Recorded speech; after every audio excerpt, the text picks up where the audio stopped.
Maging alalawigan ng Pangasinan ay nakiisa din sa pagdiriwang ng International Women's Month na dinaluhan ng 44 na bayan sa probinsya at 4 na syudad. May report si Norby Cabrera.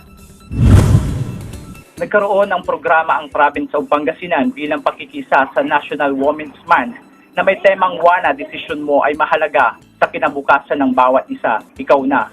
Ito ay sinagawa sa Narciso Ramos Sports and Civic Center, Gymnasium, Lingayen, Pangasinan.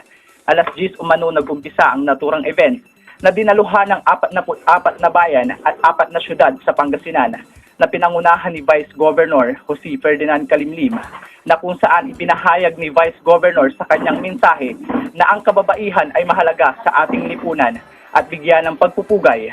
Sinabi rin umano na kung wala ang mga kababaihan ay wala rin ang kalalakihan.